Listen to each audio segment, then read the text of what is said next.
Hi, my name is Marco Cantu. Welcome to this webinar focused on the Delphi Razor web scripting based on WebBroker applications.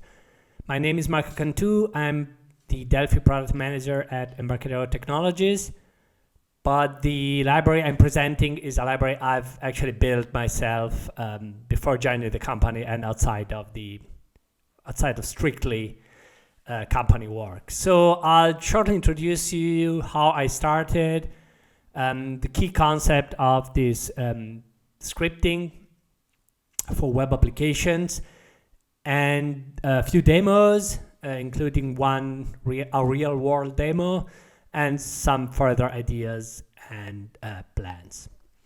So I started because I was building DataSnap REST applications, and when you create one by default, you have two page producers. But the idea of using PageProducer for building apps is really awkward. I mean, their syntax is very odd. They are not flexible. They're very limited. So the idea was, what about going one step further in replacing the PageProducer with something that's a little more flexible and powerful? I found the Razor notation used by ASP.NET is one of the notations for ASP.NET very nice. It's very smooth. It doesn't interfere with HTML. It doesn't interfere with JavaScript. It tends to be fairly separate, and even the HTML editing tools don't complain too much. Again, compare, for example, with the angle brackets used by PageProducer. And so what I did was building a few websites powered with this engine, mostly because in case you want to use JavaScript, dynamic pages, the JavaScript and REST, but you also need static pages. Certainly if you want the page to be searchable by Google, a static page makes more sense. But also in other cases, I mean, you don't want to put the extra effort of dynamic scripting when you're creating some pretty simple, almost static pages, but maybe, for example, driven by database content. So I did build those sites. They're still there, but I want to focus on those. I'm focused on simpler scenarios and simpler demos. The Delphi Razor is an open source with an MPL2 license. It's available on GitHub. This is the URL. There is the source code with actually one package. And there are some unit tests. I'm still working on a bit. There are some demos. The documentation is floating around, but it's not there. I'll add it. A few people have contributed, a few other developers, mostly Italian, who've been touching and using it for some projects. So I'm much welcome any contribution. It's just there. Feel free to join and suggest ideas. It's far from complete and far from where I'd like it to be, but it's really done in the spare time. So what's the idea behind Razor? What's the idea behind the scripting? Basically, the concept is you want to use any HTML technology, style sheets, JavaScript, Bootstrap, jQuery, Angular, anything else. I mean, these are things that I've used personally used with Razor, but it's really completely open to any web HTML, JavaScript-based technology and library. The only thing you do is use this @ prefix to mark out specific elements that needs to be processed on the server before the HTML file is sent over to the client. And this notation actually is nice. Again, it's the Razor notation used by Microsoft because it doesn't really clash with other notations and other items. So there are basically two things you do. One is use the notation to read a value, and the notation is object.field, where object can be an object, a record, a current record in a database, or a few other options. And field could be a property if it's an object, could be a physical field if it's a data set. So again, there is some flexibility on what you're actually accessing with that notation, both on the object side or in the data set side. The other thing, of course, there are a few keywords that you can use, and that in that case there is at and the keyword, and then there are potentially some parameters within parentheses or braces if it's a code block. Again, these are all elements, the braces, the code blocks that come from the ASP.NET version of the Razor language. So what about accessing objects? And then I'll immediately move to a demo, because otherwise you might get lost. So the objects are registered to a dictionary. So the object name is not automatically mapped to the system. That would be difficult / confusing. So what you need to do on the server is register objects. You can do that on globally or on a specific invocation, which is what I generally tend to do. Making the code more stateless, so you execute a method, you grab some data, create some objects, and then let them go. So objects are registered in a dictionary by name. You can register an object, a list of objects, a data set, and then you access properties or fields. There is a different approach for processing this on value, which is just let it surface to a specific event that's called on value of the Razor processor component, which is the main component you can use.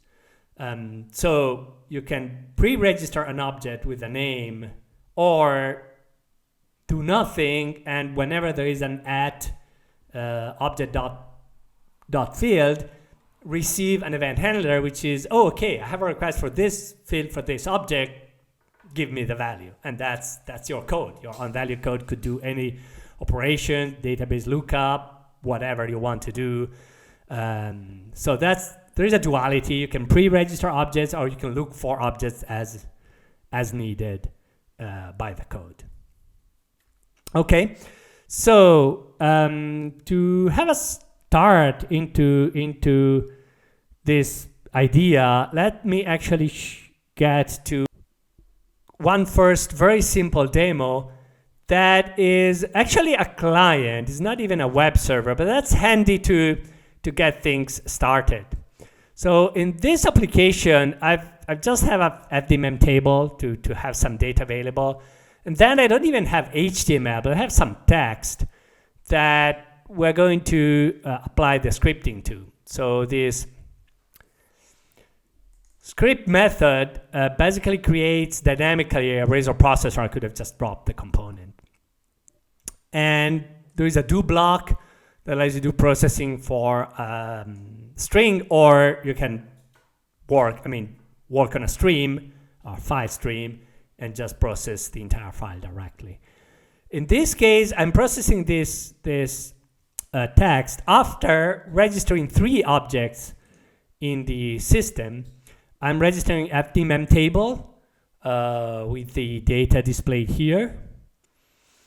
I'm registering the form itself, so I can access to properties of the form. And I'm registering a simple local object that I've just created here. So very straightforward. Notice the difference that for these two, I set the dictionary not to be the owner. For this one, the dictionary is the owner, so it will take care of destroying the object when the processing is done, or when the Razor processor object is destroyed. Okay, so that's the idea. Let's see this running. So very simple. I can execute the script, and this is the result. It's grabbing the first name of the current record. Client script is the caption of the form. I've registered the form object as form, so I can say form.caption. And I have my class value, which is 42, and the salary, which is my employee salary. Of course, if I move to a different current record, I get the information for the current record at this point in time. And of course, I can dynamically change the script. So let's say I don't want the caption, I want the left property.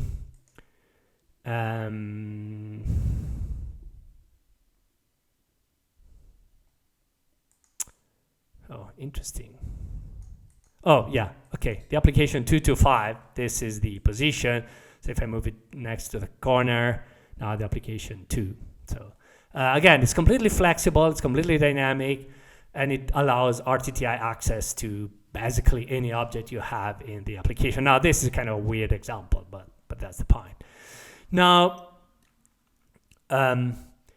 this is one approach. The other approach, as I mentioned, is to drop in a Razor processor component and react to it by handling the on value. I'll show that in the next demo as we get to the an actual WebBroker application. Before we do that, so let's have a short look to the special processing keywords that the Razor has. Two are part of the processing. One is conditional processing. So with @if, you can express a condition, either true or false, and if it's true, the block of text, the block of HTML, including within braces, is going to be processed. If that's false, that text is going to be omitted. So you can have some HTML that's available only on a given condition, only if a field on a table is true, only if you match some condition, some scenario. And you might even, the condition needs to be a Boolean. There's no expression processing in the engine, so you need to have that expression, if it's a logical expression, into your code, register as a function and return that value, and then do the processing on the result. The other processing keyword is for each. That lets you repeat a block of HTML for each of the items in a list. And the list can be a dataset or a T-object list, generic T-object list. So in both scenarios, the block is repeated 0 to n times if n is the number of items in the list. That's very handy because in many cases you need to list value. You need to create a table, create a list, create anything from text to graphic that repeats information for different items. And so in that case, as you can see here, I have this very simple for each var employee in data. This declares a local variable that can be used in the block. The reason there is a local variable is you can nest for each blocks in master, detail scenarios. And so you need to declare multiple of these local variables. The original syntax was different. It didn't allow nested processing. So if I do this, the output is very simple. I just get all the names of the employee, and of course I can make things slightly more complex, but say, hey, I want first and last name, and again, this doesn't require recompiling because it's dynamic. So now I have first and last name for each of the records. Okay. So that's this simple demo, and just again to help you get started. There are a couple of other special keywords. Query lets you access HTTP query fields and return them. Could be used to almost for debugging purposes, but also in general to display some information that came from the input, but that information is also available internally to the script, so you can have application logic that's based on the query parameters and also a few other elements of the incoming URL. Lang triggers the translation support, and logging required requires that the user is logged in.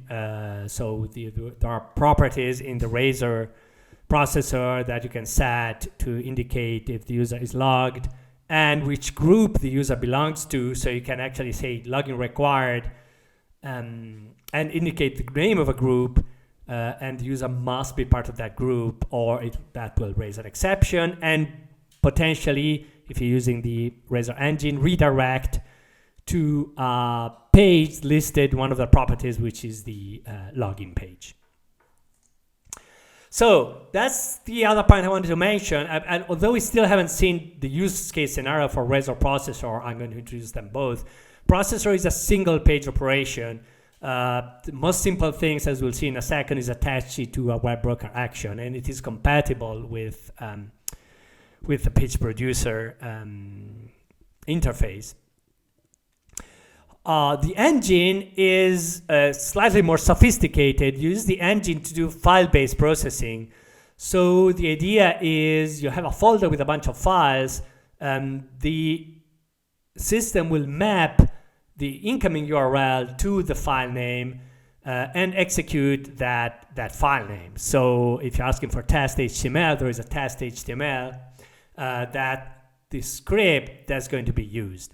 However, the engine allows for a few more things: login pages, error pages, and other automatic remapping. But also the engine allows for mapping two-level folder and IDs. So for example, you might want to display data about a customer. You don't want to create like a million pages for the million customers, of course. So the notation page / id.html, where id can be any string or number, is remapped to page HTML. So the first element of the URL is actually what determines the page name, and the second is a parameter that most likely you used as a parameter of a query to fetch specific information from your database or whatever other storage you are using. So that makes it fairly simple to create a set of pages that depend, again, most generally on database data. You can determine with one individual ID or name or unique identifier. Although it doesn't need to be unique, you can have multiple items returned, so it could be a grouping type of scenario. So let's actually look to a demo that's a real WebBroker demo. So in this case, I have a WebBroker application with a bunch of actions, and most of these actions are actually attached either directly to producers. That's a possibility if there is no further processing, if there's no object to register, or the action is attached to an event handler, and then the event handler is register the objects to the dictionary. So in the most simple cases, for example, this test one is associated directly with a processor. The processor has an HTML page as input file name, and that HTML page is going to be displayed when we'll be running. And I'll run without debugging. Oops, sorry. And I'll run this without debugging. And open the browser. Okay, so again, very simple page. We can look to the, as you can see, it uses a very simple structure, and I'll get to the layout page in a second. It is a very simple structure. It looks for query parameter called one, and then it triggers our translation. Okay, and it also imports a secondary file, which is well, a keyword that I forgot about. Okay, so that's the output. There is no query param because there isn't a param, but if you say 1 equals hello, then that information is displayed in the page. It's self-reference, so whatever. This translation thing is an optional feature you can use. Is use just symbols rather than plain HTML, and then have them mapped to different languages and different translations. So you have a table where each symbol is mapped to different languages, and you can determine based on the current language how to handle it. In the actual code, this is just an event handler. So that was Razor Processor 1, and the event is language, and so there's just a very simple mapping.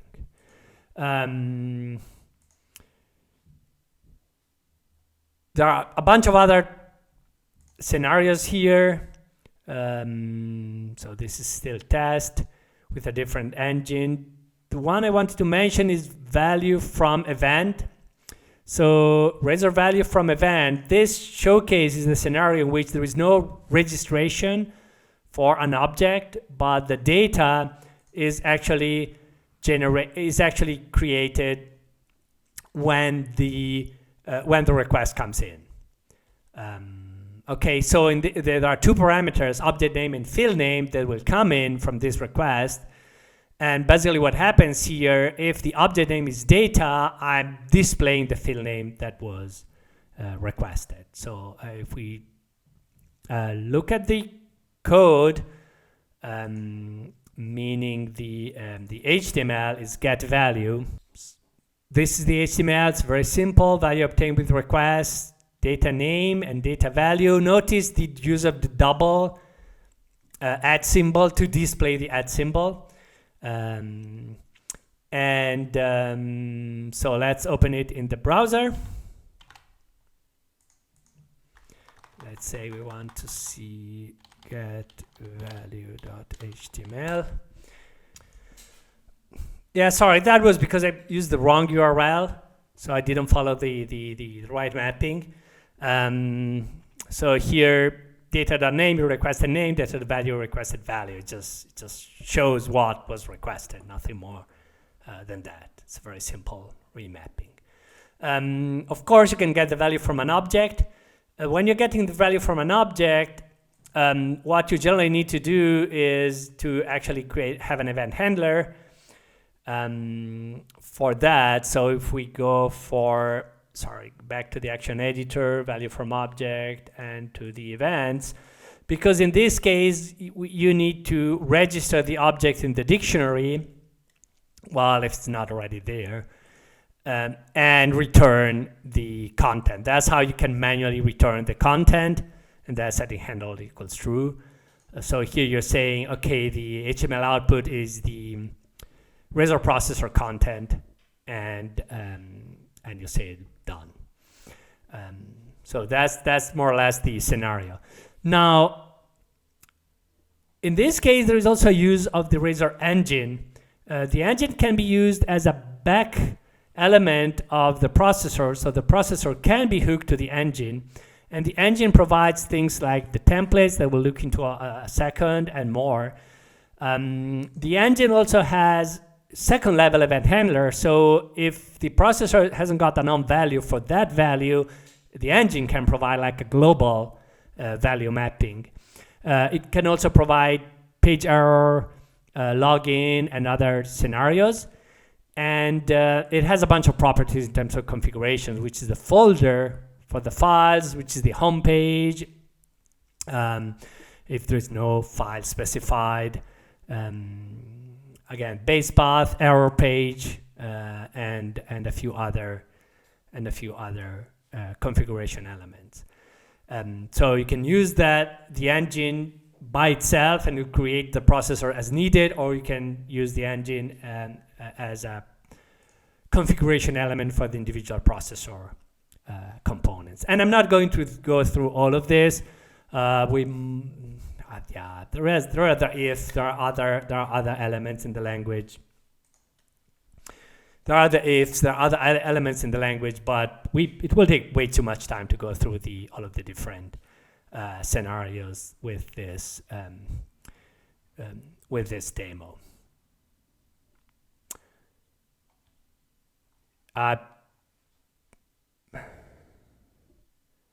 Okay, maybe we want to go for just see the output of a couple of them. So there's /company, there's /list. So let's go for those. So company, I think it shows the data about one company, and list has the list of the companies. Now let's see how company works. I don't know if it actually handles the actual mapping. No, it doesn't. Okay, that's fine. That's fine. I have other demos. Let me get back to the slides. There's another item that I wanted to mention, the templates for the engine. That's critical if you want to go beyond like simple, trivial HTML. The engine supports sites with multiple templates. So not a single structure for the entire site, but each page can call out which is the template or the layout page that it is using. It can also specify some extra headers that are going to be added to in a specific place that's called render header. So in the template, basically you create a template and then you have a placeholder for the body, which is the actual content of the page. But you have a separate placeholder for header information like, I don't know, the title of the page, additional JavaScript files, additional cascaded style sheets, whatever, that you need to inject dynamically for that specific page into the HTML. And that information is provided as extra header in the page itself. I think I have one of the later demos that has the entire scenario. If we go back to this simple demo, you see that there is a layout page base template. If we open it, the template has a very simple page structure with a title, a header, and then whatever is this @render body is replaced with the actual content of the page. So basically this content here is copied into the template for the specific page. And again, you can have multiple templates, providing a good degree of flexibility and also customization of the header of the specific page. So again, this is cloned heavily from Razor and in the ASP.NET land. So demos, we've seen a little bit of client testing. We've seen a simple web broker, and I think I showed a simple database table, although it wasn't that sophisticated. And then next, I want to show how to build a console app and deploy to Linux. So this new project is DB Console, still a web broker application. It uses FDMM table, storage, and one processor. It's a very simple one-page app. If we look at the action editor, there is a default handler, and then there is a table, but I think only the table works. And if we look at the event handler, for the table, I'm loading a file in the FDMM table, and then I add the employee to dictionary, and then I process the content. For the default actions, it's just a placeholder file. So this is all I had to add to the application in terms of code, to the console app generated in terms of code. For this application, I can add a Linux target that I already have here. And so I can take this application, compile it, and deploy it to my Linux VM. And what I want to do when deploying is actually I want to deploy the file, and I might also want to add the database file as part of the deployment. But I actually think I added doing that manually. So let's open the Linux box. So here I have my console app with the table HTML file that has the script. You can actually look at it here. So it's a very simple script for each employee in the list. Display the first name, last name, and for an extension. And then again, we have the local database file that's going to be used and the actual console app. So if I execute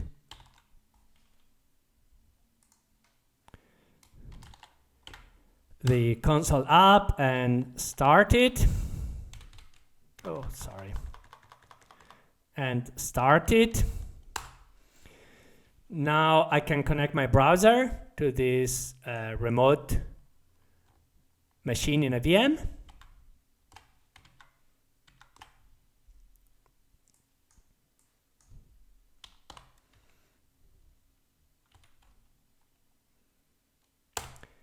And the browser returns me the data of the of that table in the given format. So it's very simple, taking a simple structure, deploying it to Linux box. So these are all very basic demos. Again, nothing thrilling, nothing showing a professional website. The last demo I'm going to show you is a real-world demo, and I'm just going to piggyback, sorry for that, on a project that I did. It's a site I built for my wife.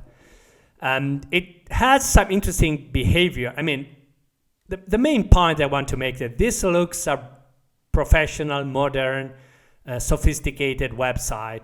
It leverages Bootstrap with some dynamic components to display data. It is driven by a database because there are like hundreds of items that are listed and hundreds of pages that the customer can get to. It uses a fairly more complex site template, and again, it shows the power of integrating like modern HTML technologies with the scripting, because I mean, managing a site like this manually would have been totally a total nonsense. So I'll go to show you a couple of pages of the site, and then we'll get to the code behind it. Not every detail, but at least the key. So the site has this page, which has a long list of items. For each, there is a picture with a description. It's very simple. And clicking on each of them goes to a specific page that has multiple detail images, and you can pick one and show it full size above. Number of pictures is different. The scenario is different from page to page. There is quite some flexibility, and there is some description in each page. Notice also in this page there is some sophisticated filtering. So you can use multiple tags to actually filter the bags that you want to see by different overlapping categories. Again, I haven't written any of this. This is just from the Bootstrap template that I adopted, which is the value of being able to drive this from my data and my application logic, but leverage existing web technologies to the maximum. As you can see here, the application structure is fairly simple. There is a database connection to a FireDuck, to an Interbase database via FireDuck. There are two queries. One is simply grabbing the entire table, select items with a specific order that determines the display sequence, or filter one specific item by ID. So it's fairly straightforward. And then I only have an engine The engine is configured to grab files in a specific folder. There's a default file, but that's not even used much overall. And what's happening here, if we look at the code behind the engine, actually this is a slightly different model that I abandoned, but so if the path is the default page, all I'm doing is open the items table, go to the first item, and add it to the page. It's called items for processing. When I'm asking for one specific page, I actually grab the page ID and use it as a parameter. And so then I run the query against the database for the specific item, and then I display data for the single item. So the HTML, the Delphi code is actually fairly limited. Now let's look at the HTML behind this page. So the site has a template. The template uses Bootstrap, uses a carousel, style sheet, font ozone, and a few other elements, along with jQuery. Again, this is what I grabbed from the site, so nothing special. And this is completely standard HTML with display stuff. So there's nothing really specific here compared to using the scripting. All I have is at one point this render body that's a placeholder for the actual body for the page. But again, everything else is exactly what would come out of the Bootstrap template structure. Now, if we go to the specific page, there are a few things to notice. Most of it is again fixed text following the specific request for this, for example, the filter with the different types of items. Each of these filters has a specific code name that drives it. And then what you have to do for each item is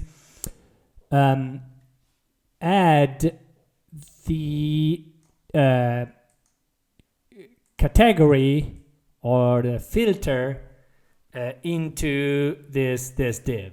So this category is just the filter, like one of these hard-coded names that are in the database. Then each item has its item ID, has this image, and again the image is a separate file, it's not physically in the database, but the name of the file is listed. So when I say images at items picture 2, I'm grabbing what is defined in the picture 2 field of the database. I'm grabbing it as the URL, as part of the URL for the actual image. And that's how the data is populated. And so I have a name to display and some configuration files. So ultimately, it all boils down to repeating this specific code for each of the items. And if we go to the page display, the page display again has an item name, has a picture. In this case is what is called picture, so it's the first picture. And then if the individual pictures are not empty, if the pictures fields are not empty, they are added as optional elements. So this is how I obtain the if not empty, add this code snippet. So that's a way to do an if statement. Empty or not empty is taken as true or false by the system. So again, this part uses the same template, same page structure.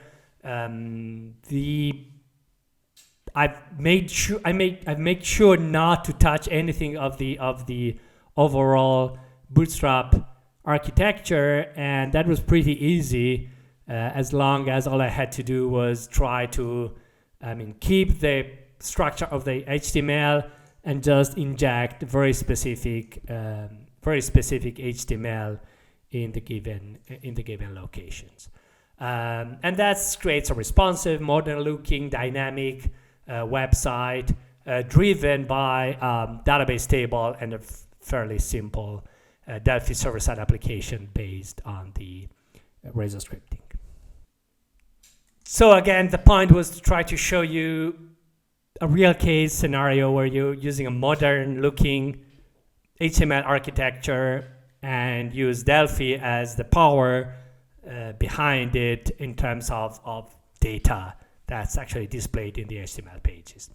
What are the plans for the engine? Embarcadero has a license. It's actually used in the RAD server console, but not as a component. There's been some internal discussion what to do with it, but I'm moving to get it at least. But it certainly would need to be cleaned up significantly, and also the parsing code is it's almost embarrassing, but it's fine, it does work. It's integrated with Mars, Curiosity by Andrea, who's also been one of the people helping clean up and work on the engine. I badly need to define an interface for login sessions and reintegrate it with DataSnap. That was the original model. There hasn't got a logo or an icon for the component, so yeah, these are a few things I should get done. And the documentation, I don't think the latest documentation is actually on GitHub. I need to work on that as well.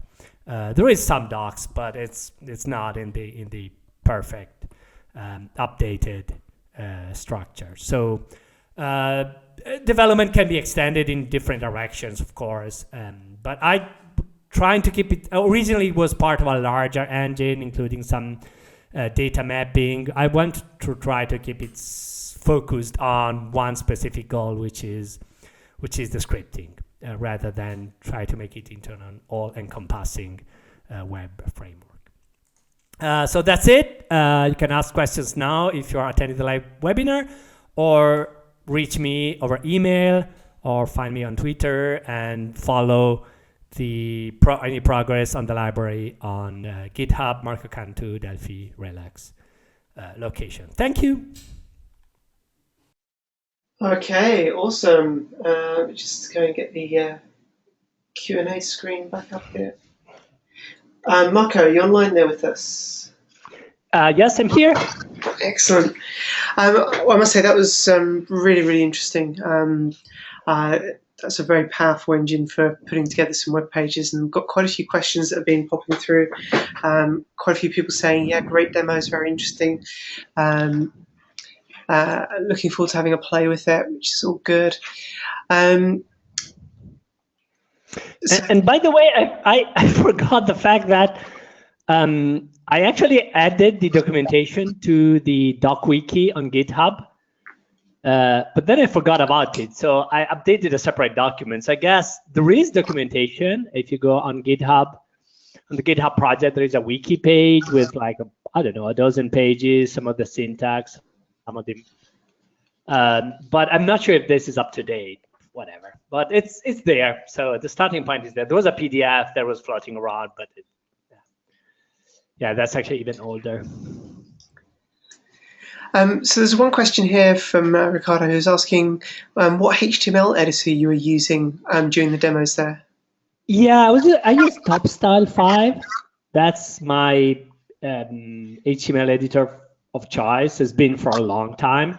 For those with gray hairs, TopStyle is a descendant on Home Site, which was one of the first few code editors. I mean, not Preview, WYSIWYG, but code editors for HTML. Very well done with lots of completion. Eventually, that was sold to, I think, Adobe or some large company. And the developer started with this TopStyle, which is specifically focused on cascading style sheets. It's very powerful.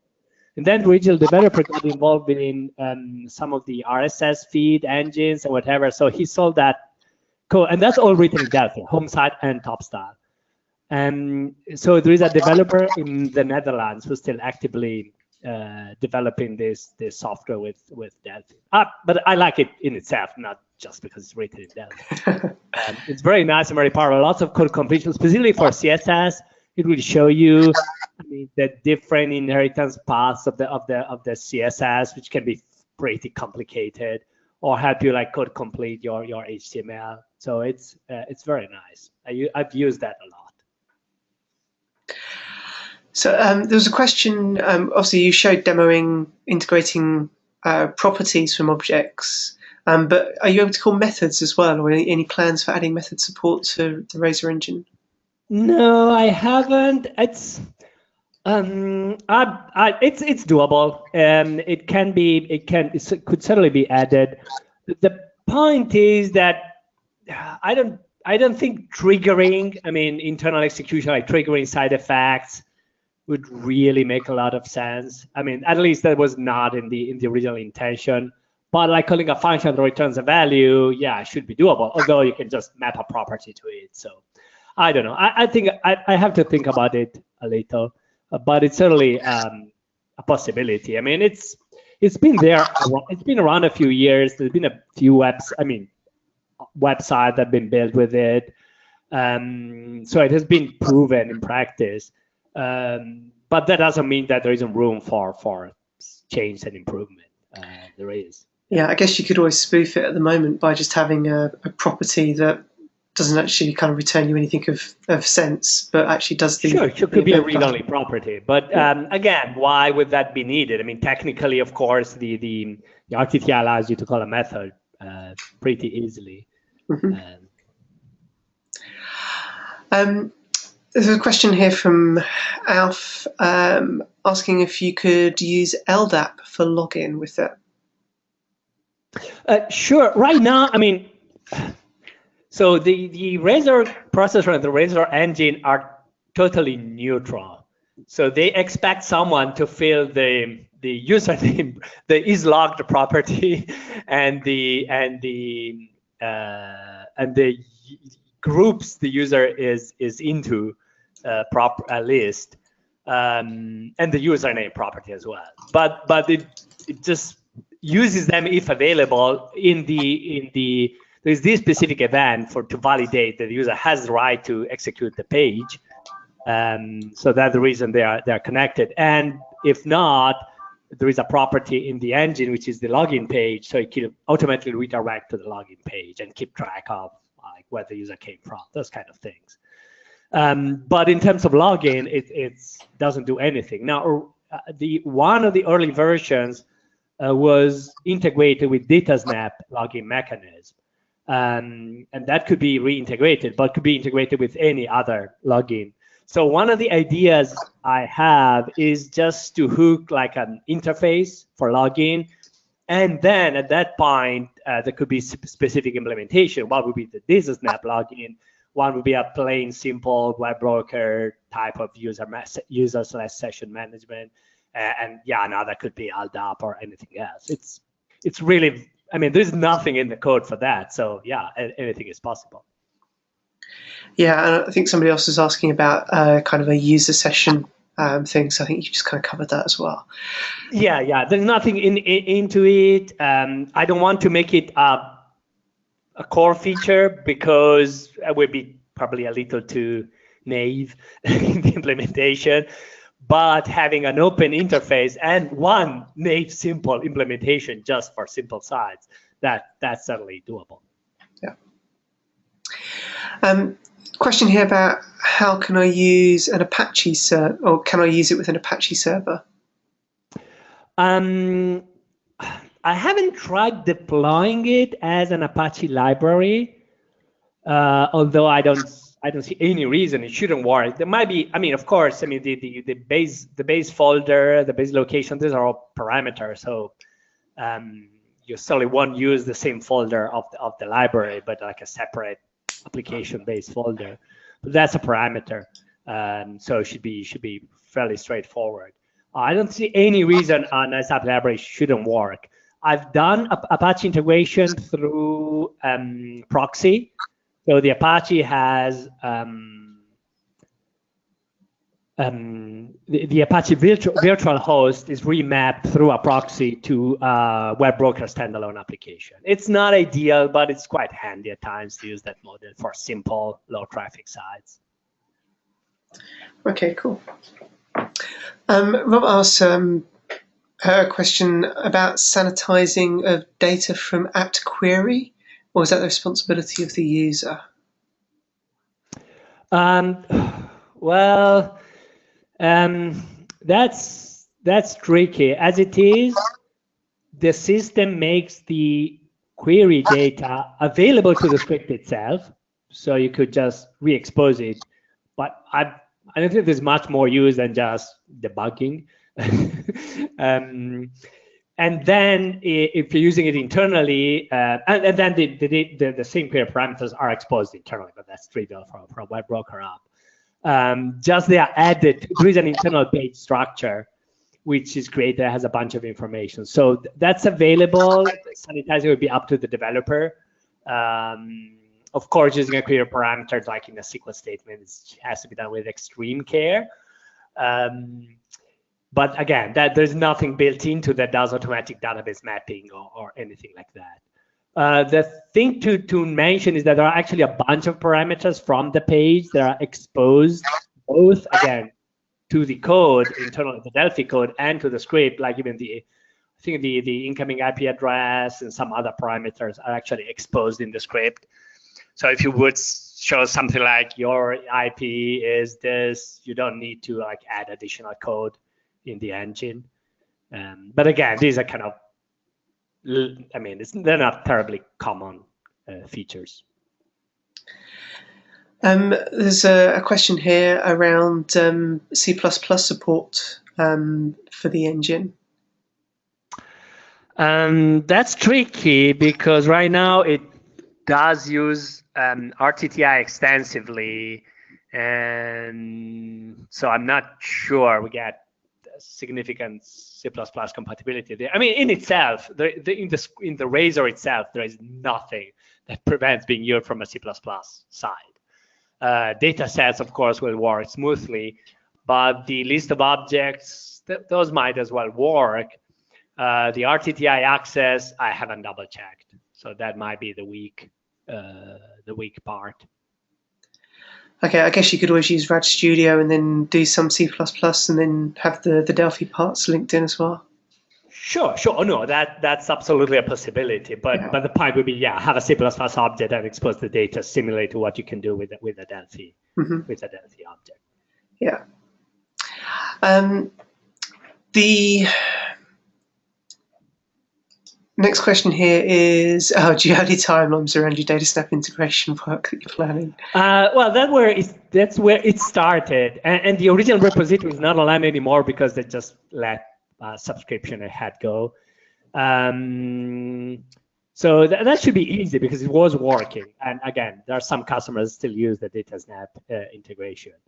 The only thing that was a little tricky because DataSnap does weird stuff. So there were patches to the DataSnap management. I mean, the weird stuff that DataSnap does is that the session manager in DataSnap is not integrated with the WebBroker portion of DataSnap itself, like the PageProducer kind of thing. So it is a little tricky, but I do have the code, so I should try to resume it. And it started as a way to expand DataSnap with a website for DataSnap REST-based systems. So David's saying here that he likes to create his websites with a drag and drop environment like net objects.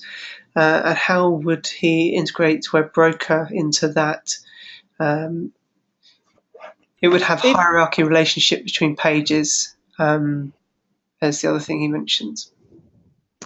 In itself, if you're using any tool that creates HTML pages, you can just use it, and then you'll have to identify where you need to replace the static HTML with data that comes from database, processing, objects, whatever, and just replace that like placeholder data with the script hooks.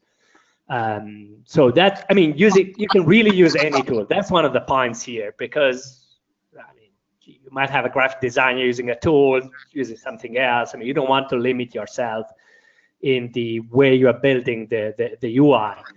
Some of the more integrated, nicer to use tools prevent you hiring a graphic designer to do the UI. This goes exactly in the opposite direction.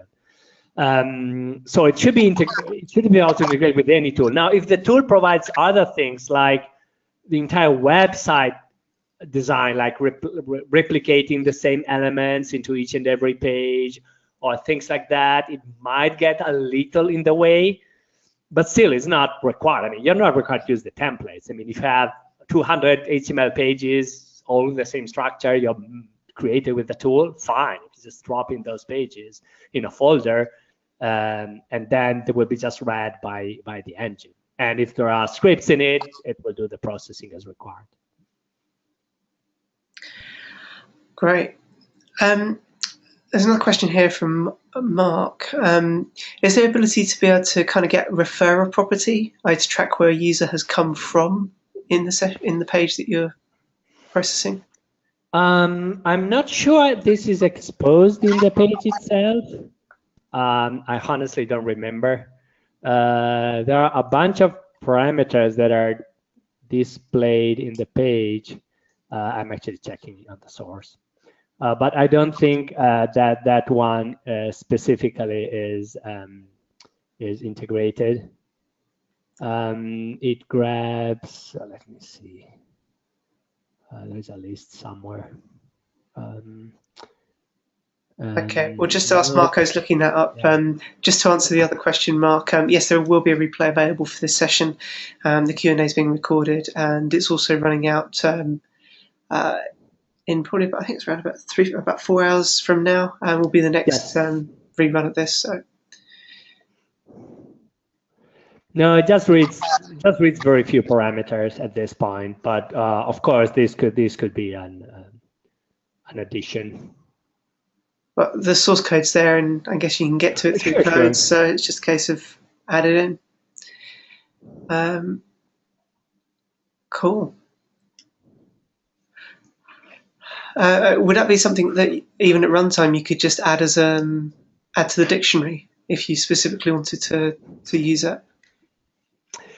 Well, in theory, I mean, compared to Razor in the ASP.NET world, that has some declarative sections, like you can declare how to fetch the data, even from a database or things like that.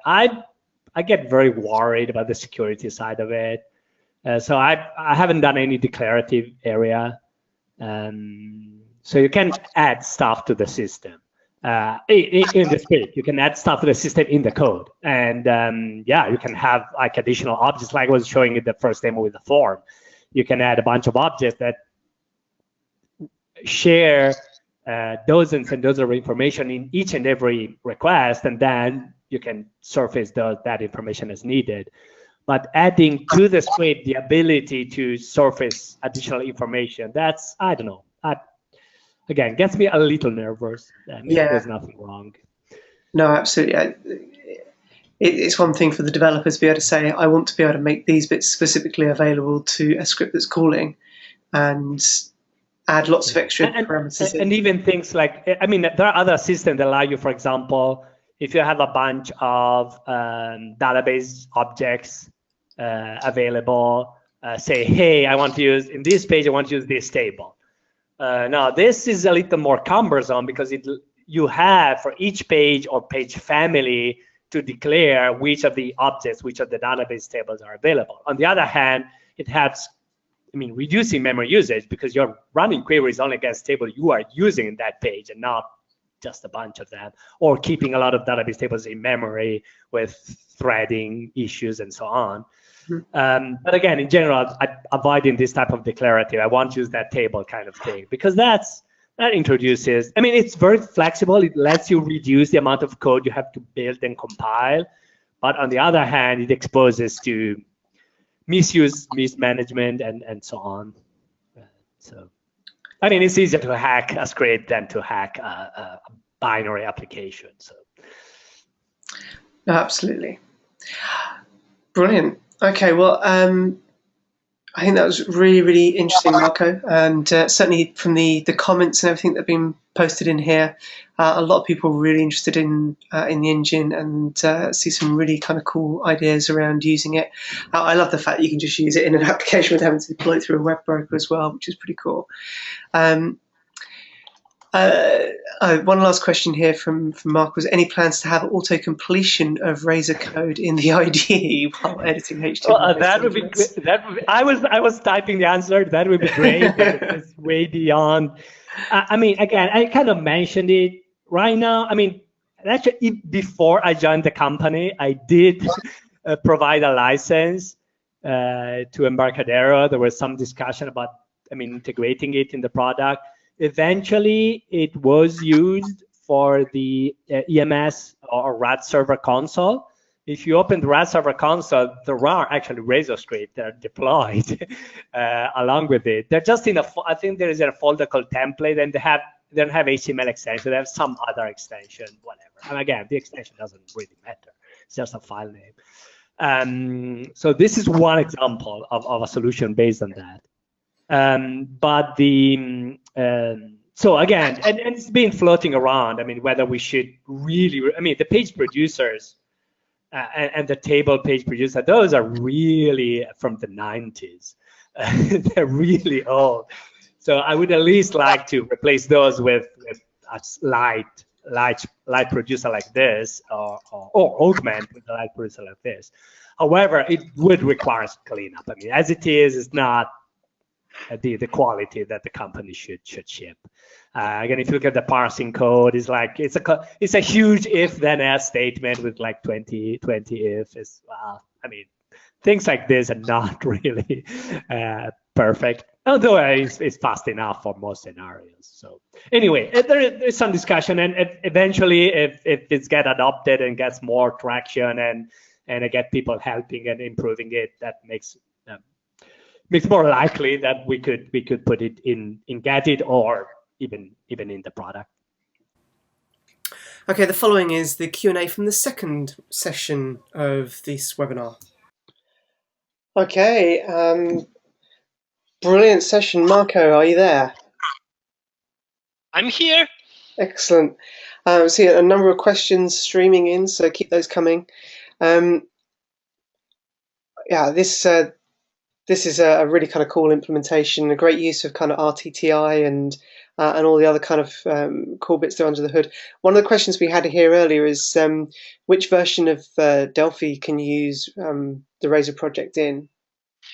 The version on GitHub, I think the package in itself supports Berlin and Tokyo, but I wrote this originally in XC7, and I don't think there is anything that would break. So it should work XC7 and above, possibly even before that. I mean, it requires RTTI, of course.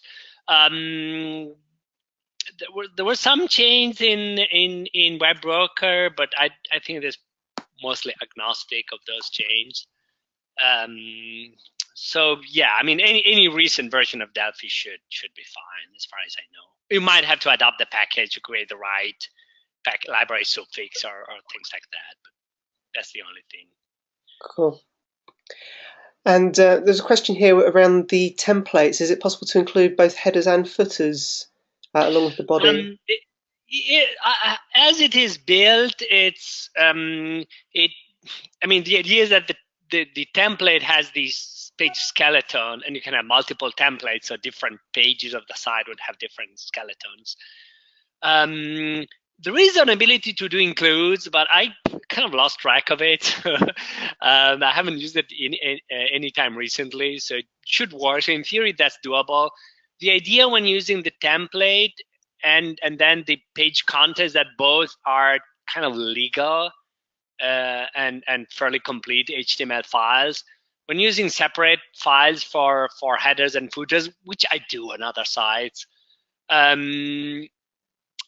it gets tricky because the fragments are not valid, at times are not balanced HTML.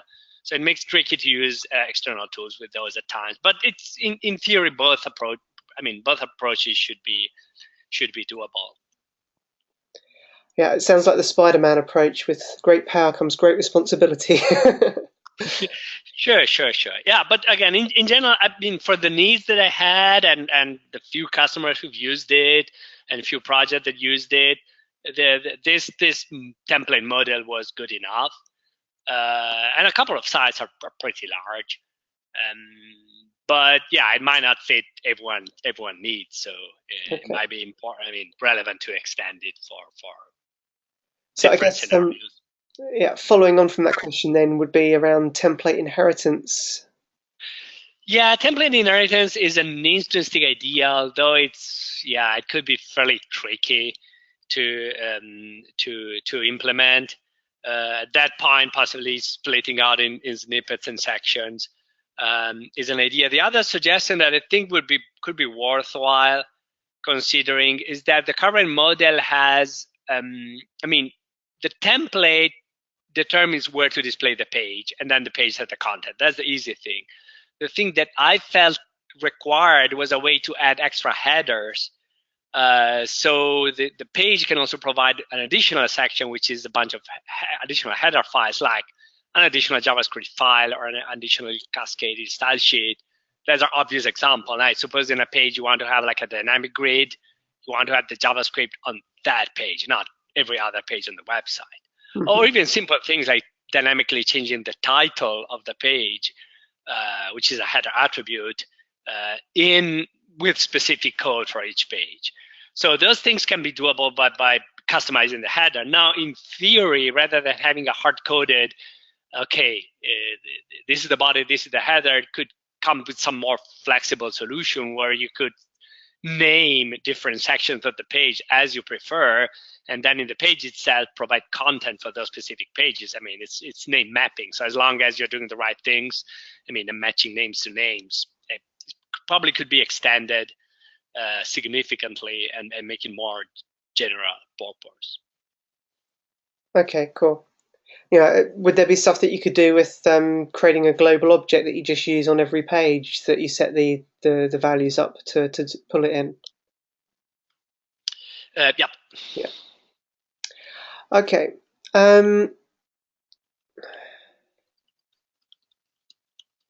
Just kind of having quite a few people saying really interesting project. Yeah, there's kind of a conversation on a set of questions from Peter Overwell, if I read the name correctly. Lots of interesting suggestions because he did something similar in scope. Feel free to reach me, and we can certainly, if you are interested in joining and helping out, or just having a chat, just email me at marco.cantu@embarcadero.com, or I think that the project lists my private Gmail address. So that's not a problem. That's actually more welcome, and some of the ideas are actually quite good. So yeah, brilliant. Yeah, the other thing that I saw about dynamic files, so I tend to prefer when the files are static, meaning physical, JPEG, PNG, whatever. I prefer serving them from a physical website rather than through a dynamic mechanism, just because it's faster, safer, more resilient to any kind of attack or thing. So, for example, on that site, the bigger site I mentioned, in that case, there is actually goes through it's a standalone datasnap server, but it's configured through WebBroker server, but it's configured through Apache using proxies. So the images folder, the CSS folder, and some of the other folders are mapped physically to Apache to files through Apache. The root and whatever other pages are mapped through a proxy. So Apache will forward the request to my internal HTML server and also protect the internal HTML server a fair bit, because that's certainly more efficient. However, nothing prevents you from using just plain WebBroker. I mean, in the action, rather than having response content, you say response content stream equals, and just you load a file. The file stream. And then say a content type equals image JPEG, image PNG, whatever it is, and that's it. So it's 2 lines of code to dynamically return an image, a binary file through WebBroker. But again, I won't recommend doing it unless there is a reason. The reason could be protection, could be dynamic chatting if you have the right session, the right license, the right permissions, or anything. In that case, yeah, it might make sense. In general, if you can serve a file through the file system and through Apache or physical web server, that's faster and more performant. Cool. And a few people asking about kind of the demos that you've done here, and I know from the earlier session, apart from your wife's website, the other demos are going to be up online, aren't they? Yeah, the demos are all on GitHub now. The client demo, I modified it from the past, and I pushed it today. And if it's not there, it may be that I might have done something wrong in committing it, so it's got like half committed. I mean, probably committed locally, but not synchronized remotely. I don't know. I tend to mess up with Git. I don't use it enough, and at times I'm one of the old guys who still thinks, well, Subversion was good enough, but that's fine. I'm trying to learn and adapt. But yeah, I probably failed to do the sync up, so I'll do that either later today or tomorrow morning. Yeah, the client demo is handy because at times if you want to try out things, I mean, it's nice. You write the script. And you see how it behaves like immediately without having like to deploy through web or other more complex mechanisms. Also, the other projects is there is a fairly large, I mean, it's growing, a fairly large number of unit tests. And the unit tests, for example, have all of the different scenarios, all of the different syntax elements.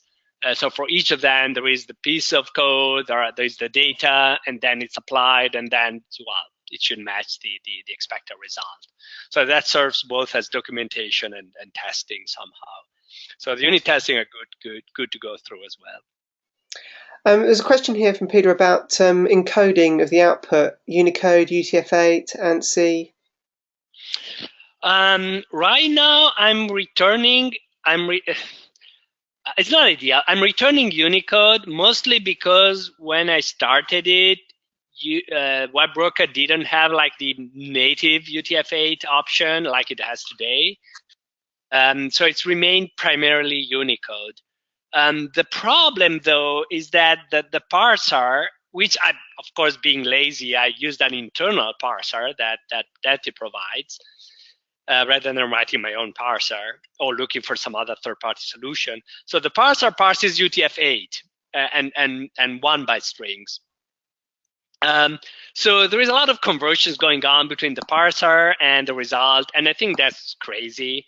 Honestly, at this point, it probably would make sense to completely shift to UTF-8 because it is the most common thing to do on the web. I mean, getting a full Unicode is not ideal. ANSI would be too limited, so probably converting everything to UTF-8 would be a good project. And of course, when I did the Linux version, some of this discrepancy got. I mean, Linux wasn't so happy as Windows is. So again, I'm considering, going full UTF-8. That would include local variables, would include probably having to create some custom data structures, like you don't want to use a string list, you want to use an UTF-8 type of string list or things like that. So there's a little work, but I think that would be a good approach. Cool. Now, one of the questions we had earlier was around integrating kind of login setup.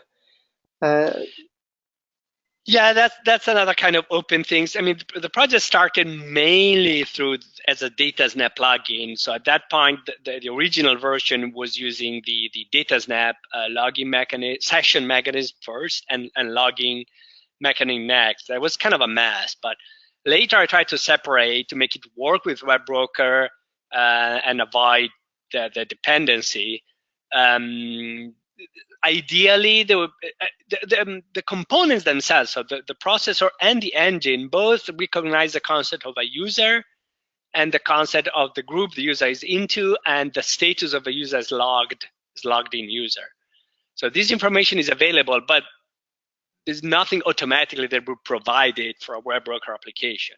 So one of the ideas is to create a small interface, very simple model, so you can plug in the login mechanism, and one option would be to plug in the datasnap and to have full datasnap integration, plug in something custom, easy to use, WebBroker based, and of course would let anyone plug in their own mechanism for logging, validating customers, assigning them to groups, and so on. That's another like a big thing in the to-do list, because it's something that everyone needs. It's like yeah, and then whichever way people want to go with it, they can do it, can't they? Yeah, there were a bunch of other features in the original project. There was some simple active record implementation, including some mapping to JavaScript and some mapping to HTML and JavaScript. So the ability to create a JSON object out of an object out of a database data, and also doing some scaffolding to create like skeleton UI based on the RTTI. That's, I never worked on it enough to make it viable. So right now it's outside of the project. But yeah, one other question that I had actually from watching through is how would you deal with kind of paging data? So you had 10,000 records that would come back from a query, and you wanted to do 100 at a time because you've got the for each loop. Is that something that's easily doable, or is that something you'd need to do different things with? Or no, you need to filter the query up front or manually. So if you need to do paging, you need to do paging in your own queries. The for each loop is pretty dumb and going through everything that's in your T data set. So yeah, that has to be filtered up front, which is not a big deal to do, but yeah, it has to be done. Okay, great. So yeah, again, there were some other plugins. There was also some automatic paging that was mapped to, I think, the one of the jQuery grids. I think jQuery grid. But again, that's code that's in a separate repo, and I haven't got back to it. Mm-hmm. Well, I think yeah, no, there are lots of things that can be done, and again, it's as of today, it's a personal project. It's not a company project. Yeah. Although again, the company has a license, has used it for some internal work. And there's been some discussion about adopting it, at least as a PageProducer replacement, because the PageProducer is really old-fashioned with these tags and the parameters to pass in parameters to the tag. I don't know. It's not a syntax I like much these days. So that's open. The other question I saw about Razor being proprietary to Microsoft. I've actually done some research also on the legal side. Apparently, it's not copyrighted or trademarked in any way, and it's available on a Mozilla-like public license. It's the Microsoft own, but it's really fairly flexible on what you can do with it, even outside of ASP.NET or similar. So I think even using the Razor name and certainly cloning the model seems to be completely legal and legitimate. Although before doing a product, we'll probably double check on that. Okay, well, one of the things that Marco mentioned earlier in the previous session was that it is up on GitHub. 20 hours. The more people downloading it, using it, working with it, the more eyes that are going to be looking at it, and the more chance there is of more future work being done on the project. Not just through Marco in his own time, but through the community and potentially through Embarcadero. So, if this project is of interest to you, and certainly the responses we've seen from the Q&A in both sessions today has been very, very good, then get onto it, download it, start using it, start playing with it, start telling your friends about it, and have some fun with it. Sure, absolutely. And again, there's a small group of contributors. They don't all show up on GitHub, but like if you go into the individual files, you get some people have, put their effort on a lot of files. It's mostly Italians because that's where I started, and did some consulting, and some of the companies I consulted for started using it and helping on it. But for example, Andrea has adopted it in one of his REST frameworks as well. So there's some crossbreeding and other things going on. So yeah, we'll see. Again, it's not. Again, the big point is kind of as a summary is the thing that I like about this compared to other approaches and models. You can really take a file that comes out of a designer, that comes out of, again, taking Bootstrap as is without having to, and then you replace the dummy content and push in 2 tags and run a database behind it, and it populates your page with your data. Mm-hmm. So, I mean, that Bootstrap project, actually, it wasn't easy because some of the JavaScript was really complicated to handle. But again, the issue was more in updating the JavaScript in the Bootstrap than providing the data through Delphi. That was the easy side of things. So, but again, the site looks nice. I think it goes close to a professional site, considering there was no designer involved. I did it, and I'm not a designer. But again, it goes through a lot of standard technologies. You can use, again, any technology that suits you, any web technology that's modern, that's up to date, and then provide the data in the page. Now, of course, the other option is to go towards Ajax and have your web service only provide JSON, and then have the page do all of the rendering. But for example, on a website like that one that is for selling stuff, if you have all of the pages dynamically rendered, then you get in trouble because you get no Google searchability, because it gets tricky to provide information to Google search if it's dynamically rendered. In this case, it's dynamically rendered, but every URL has its own content. It looks like static content from the web browser perspective. So Google can do a pretty good job searching and letting you find the data. Another example in my blog. I wanted to show it, but it was kind of working oddly. But I'm redoing my entire blog with this engine, and the blog needs to be searched. That's another example. You don't want to do dynamic display of the HTML because that it becomes unsearchable from Google. Awesome. Well, we look forward to seeing more of that coming out soon. Well, we're just past the top of the hour. Thank you, everyone, for all your questions and for the comments going through. I'm sure Marco will be following up with some of those as well. Marco, thank you again for another brilliant session. And any final comments? No. I think again, what I just mentioned is kind of the final comment. I think it's a good additional capability to add to Delphi. There are some more complex and overreaching REST server or WebBroker enhancements that might be good, but for simpler scenarios, that might be good enough and let you create professional quality technology without too much work. And again, the last thing I forgot to mention, I just put it in an answer. Actually, contrary to what I mentioned in the webinar, there is documentation. If you go on GitHub, there is a wiki, and there are like 10 or so pages. There is a list of all of the keywords, some of the descriptions, some of the some of the content that previously had on a PDF file is now on that wiki. So that's public and can be browsed. Awesome.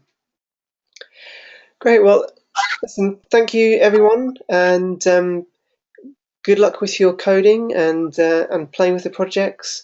Again, this is a especially nice project now, especially being to kind of take it over to Linux and use the Linux side of things. And we've got some more sessions coming up next week, talking about kind of web-based technologies. So if you're not registered up, check the community for the links to the sessions and to the webinars. Get yourself registered up, and we'll see you online very soon. Thank you very much, everyone, for attending. Thank you, Marco. Thank you all.